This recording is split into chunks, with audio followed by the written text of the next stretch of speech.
दशरथ को मरने के वक्त में बड़ी पीड़ा हो रही, लेकिन जैसे सूचना मिली कि लक्ष्मण जी ने बड़ी जोर की डांट लगाई है, राजा दशरथ को बड़ा जोर का फटकार लगाया है, राजा दशरथ बड़ी शांति से मर पाए, शरीर छोड़ पाए। अब आप कहेंगे कि ये कौन सी नई बात आप कह रहे हैं? किसी के डांटने से किसी को तकलीफ होगी कि तो उसका तकलीफ दूर होगा?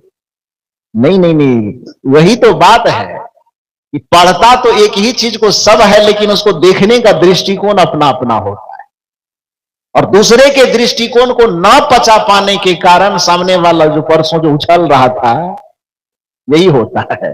कहना कुछ और चाहते हैं, समझना कुछ और चाहता है, अपनी बात की तलाश कर रहा है, इसलिए उछलता है। अब आप एक नई बात अब कहें नहीं, राजा दशरथ जी को लक्ष्मण ने डांटा, तो लक्ष्मण से दशरथ जी को नाराज होना चाहिए, नाराज नहीं होगा।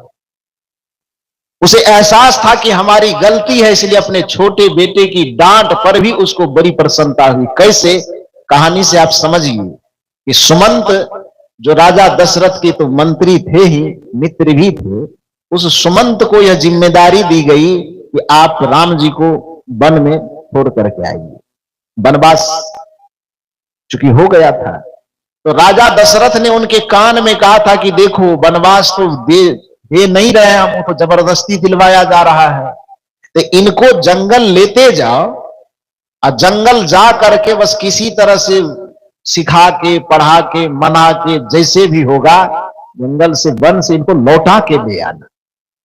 ये मैं अधिकार देता हूं तुम्हें, चूंकि तुम मेरे मित्र भी हो, मेरे सारथी भी हो, मेरे हर मित्र सब चीज की पीड़ा को समझते हो, तो लौटा करके लेते आना। और सुमंत जी उस भूमिका का निर्वहन भी किए, गए बड़े आदर के साथ, बड़े प्यार, बड़े दुलार, बड़े स्नेह से राम और लक्ष्मण को, सीता को समझाने की भरपूर कोशिश की, बेटा तुम्हारे पिता तो अंतरात्मा से चाहते नहीं है कि वनवास हो, लेकिन तुम अपनी माता की आज्ञा के जिद पर अड़ गए हो कि मां की इच्छा यही है तो हम करेंगे, तो वन में आ ही गए हो, अब जंगल तो हो गया, अब यहां से लौट करके घर चलो। मनाने की लाख कोशिश करने के बावजूद भी राम जी के नहीं, मैं लौट करके नहीं जाऊंगा, 14 वर्ष पूरा होगा तभी मैं लौट करके आऊंगा। यह बात कह रहे हैं, अंत में सुमंत जी को हार करके लौटना पड़ा, अकेले रथ लेकर के।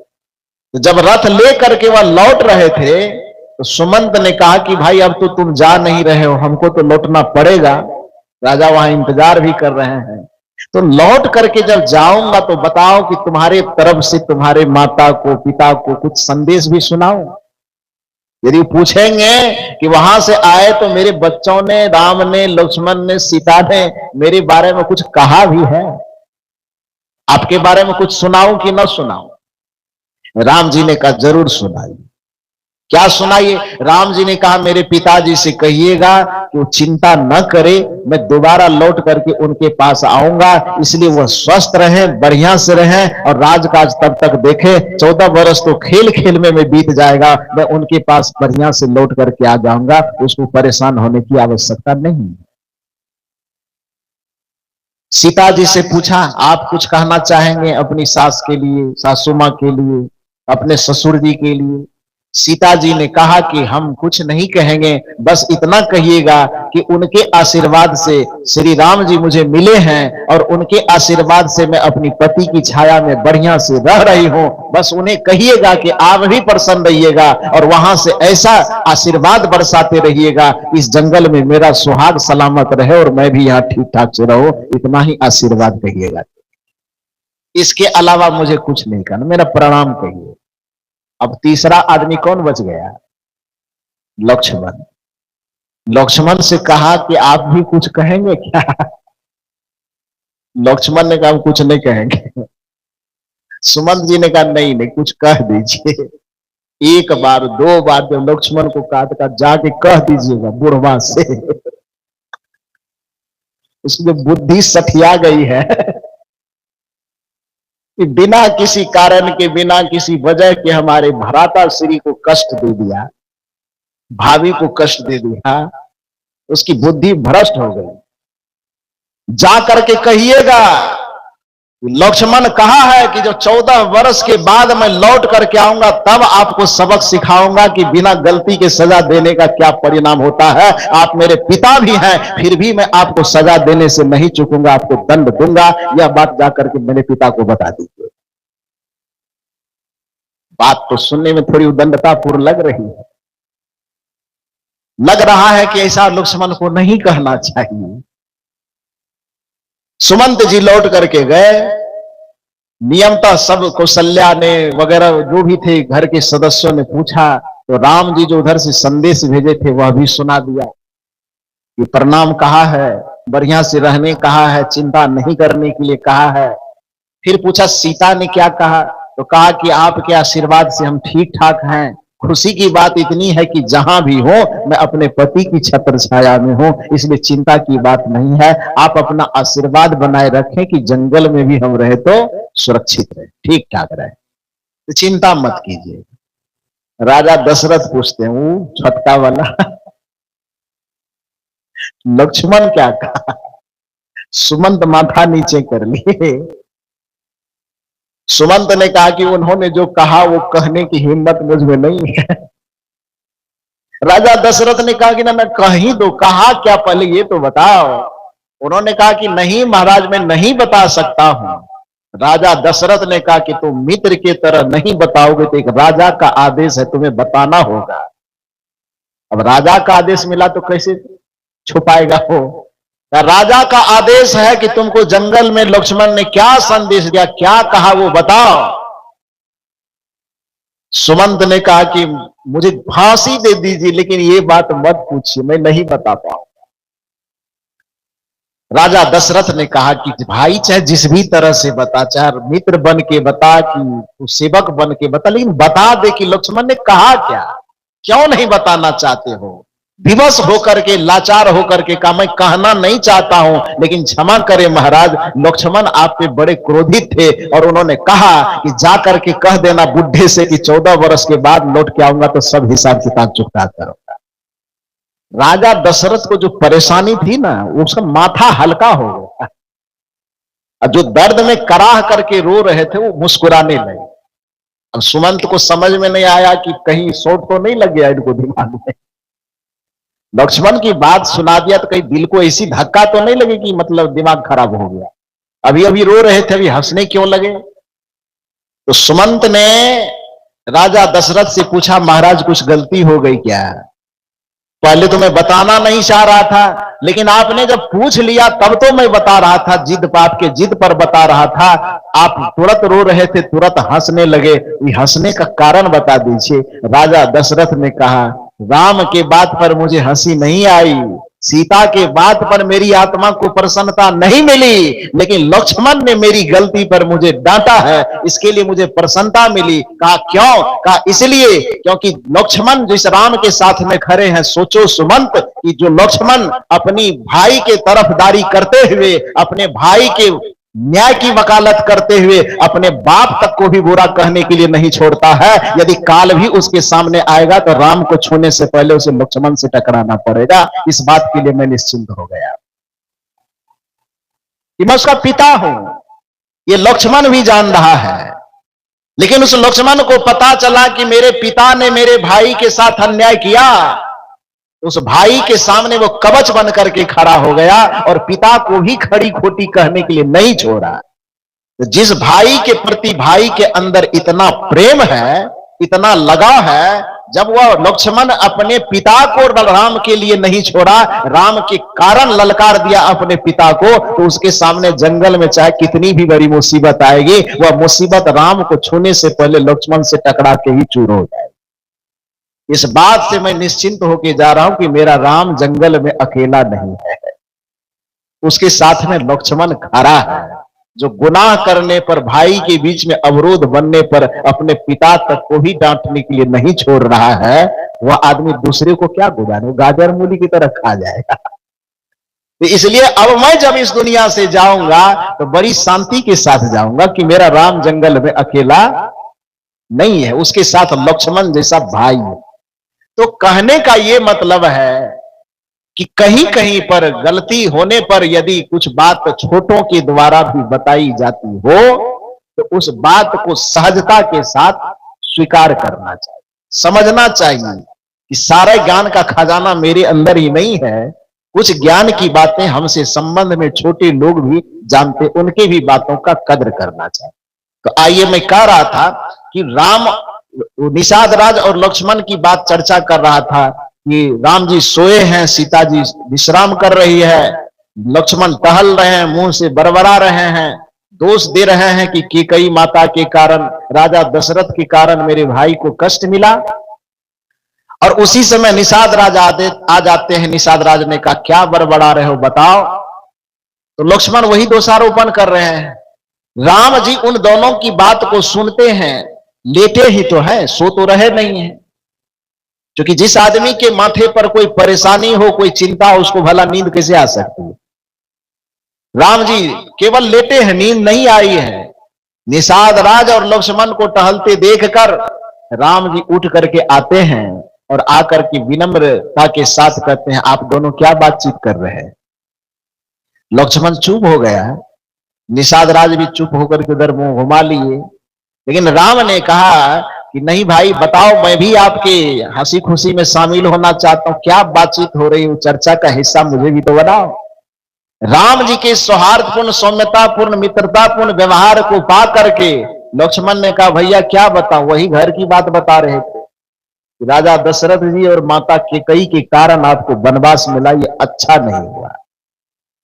राम जी ने कहा, नहीं नहीं नहीं, सारी उम्र गलतियां हम यूं ही करते रहे, दाग चेहरे पर था, हम ऐना को पूछते रहे, उस मामले में हम नहीं आते, उस श्रेणी के आदमी हम नहीं हैं कि चेहरे की तरफ न देख करके केवल ऐना को पूछने का काम करें। राम, मेरा नाम राम इसलिए है क्योंकि हम दूसरों की तरफ देखने से पहले खुद की तरफ देखते हैं। राम और रावण की प्रकृति में, राम और रावण की वृत्ति में, भोगी और योगी की वृत्ति में इतना ही अंतर है कि योगी वह है, राम वह है जो अपनी जीवन का मूल्यांकन खुद करता है, दूसरे के जीवन की तरफ नहीं झांकता, दूसरे की बुराई की तरफ नहीं झांकता। भोगी प्रकृति और रावण की प्रकृति वही है जो अपना देखने से पहले संसार की तरफ नजर पसार के देखता है कि पूरी दुनिया गलत है, एक आंधी थी। राम कहते, कबीर साहब कहते, नहीं, बुरा जो देखन मैं चला, ये योगी की दृष्टि है, ये सत्संगी की दृष्टि है, ये भक्त की दृष्टि है कि बुरा जो देखन मैं चला, बुरा न मिलिया कोई, जो दिल ढूंढा आपनो, मुझसे बुरा न को। यही कबीर साहब की दृष्टि है, यही एक ज्ञानी पुरुष की दृष्टि है, यही योगी की दृष्टि है, यही श्री राम की दृष्टि है। और कदाचित यदि रावण वाला दृष्टि हो, कदाचित यदि भोगी वाला दृष्टि हो, कदाचित यदि सांसारिक वृत्ति वाला दृष्टि हो, तो होगा क्या, बस वो ऐना को देखते रहेगा, अपने चेहरा की तरफ कभी नहीं देखेगा। श्री राम ने कहा कि नहीं, कैकेयी के ऊपर, राजा दशरथ के ऊपर दोषारोपण मत करो, वह दोष मैं अपने में तलाशता हूं। कहा क्या? श्री राम ने कहा, को न काहू सुख दुख कर दाता, इस पूरे संसार में कोई किसी को सुख दुख देने वाला नहीं। को न काहू सुख दुख कर दाता, निज कृत कर्म भोगी सुनु भ्राता। इस पूरे संसार में कोई किसी को न तो सुख दे सकता है और न दुख दे सकता है, बल्कि अपने किए हुए कर्मों का परिणाम देर सवेर वह सुख के रूप में, शुभ कर्मों का फल सुख के रूप में और अशुभ कर्मों का फल दुख के रूप में सामने में प्रस्तुत होता है। और हम माया को, काल को, अड़ोसी को, पड़ोसी को दोषारोपण करते रह जाते। सुधारना कुछ और को था, चलना हमें 9 कोस की दूरी में थी, लेकिन हम 9 कोस की दूरी में न चल करके अब बस चौहद्दी हम मारते रहे, जिंदगी भर घड़ी के सुई की तरह नाचते रहे, लेकिन पहुंचे कहीं नहीं। यदि घड़ी के सुई की तरह आपकी यात्रा जारी है, चल रही है, तो याद रखिए कि कील में अटके रहने के कारण यात्रा तो चलेगी जीवन भर, लेकिन 9 कोस की दूरी 9 कोस ही रह जाएगी। कबीर साहब पूछ रहे, बताओ इसमें दोष किसका है? चलते चलते पग थका, नगर रहा 9 कोस, अब बीच ही में डेरा पड़ा, कहो कौन के दोष? भला बताओ कि इसमें दोष किसका है, इसमें गलती किसकी है? तो सबसे पहले आप यह तय कीजिए कि सुविधा एक अलग चीज है, सुख और शांति एक अलग चीज है। भौतिक ज्ञान से आपको सुविधा उपलब्ध हो जाएगा, लेकिन यदि जीवन में परम शांति चाहिए, मोक्ष चाहिए, कैवल्य चाहिए, निर्वाण चाहिए, वह अविनाशी शांति चाहिए जो कभी घटे नहीं, कभी बढ़े नहीं, शांति सदा एक रस रहे, ऐसी शांति यदि चाहिए तो आपको वह शिक्षा से नहीं मिलेगी, आपको वह दीक्षा से मिलेगी। शिक्षा और दीक्षा का अंतर समझिए। हालांकि दीक्षा का अर्थ कुछ लोग यह न लगा ले कि किसी गुरु जी से जाकर के कान फुकवा लिए तो दीक्षा हो गया, किसी गुरु जी से जाकर के हम गले में माला पहन लिए तो दीक्षा हो गया। हाँ ठीक है, दीक्षा संस्कार है, तो एक अलग बात है, करना चाहिए, इसका मैं विरोध नहीं कर रहा हूं। अब ये मत कहिएगा कि मन से दीक्षा का माला पहनने का विरोध हो रहा था, ये मैं नहीं कह रहा हूं। मैं ये कह रहा हूं कि केवल माला पहना देना ही दीक्षा नहीं है। मैं आपसे यह कह रहा हूं कि किसी गुरु ने कान में एक मंत्र दोहरा दिया, उसी को दीक्षा सिर्फ नहीं कहा जाता है, बल्कि शिक्षा और दीक्षा का फर्क यह है कि बाहर में आंख खोल करके जीने के लिए जो सिखाया जाता है उसको शिक्षा कहते हैं, और अंदर जगत में आंख बंद करके अंतर जगत के काम क्रोध लोभ मोह विकार को बहारने की कला जो सिखाई जाती है, अंतर जगत को पवित्र करने की और अपने स्वस्वरूप को समझने का जो ज्ञान सिखाया जाता है उसको दीक्षा कहा जाता है। शिक्षा और दीक्षा में यह अंतर है। यानी बाहरी ज्ञान भौतिक ज्ञान को शिक्षा कहा जाता है, आंतरिक ज्ञान आध्यात्मिक ज्ञान को दीक्षा कहा जाता है। दीक्षा की परिभाषा ही दी जाती है कि दीयते हेश्वरं ज्ञानं क्षीयते पाप पंजरः आप्यते वैष्णवं धामं तस्मात् दीक्षोचते बुधे। दीयते हेश्वरं ज्ञानं, आसमान में बैठे ईश्वर का ज्ञान दीक्षा नहीं कहलाता। दीयते हेश्वरं ज्ञानं, हृदय स्थित ईश्वर का ज्ञान जिस बोध के द्वारा हो जाए। क्षीयते पाप पंजरः, जीवन के समस्त पाप पुंजों का पाप समूहों का जिस ज्ञान के द्वारा नाश हो जाए। समझ रहे मेरी बात को? दीयते हेश्वरं ज्ञानं, हृदय स्थित ईश्वर का ज्ञान जिस बोध के द्वारा प्राप्त हो। क्षीयते पाप पंजरः, पाप के समस्त समूहों का, विकार के समस्त समूहों का जिस ज्ञान के द्वारा नाश हो।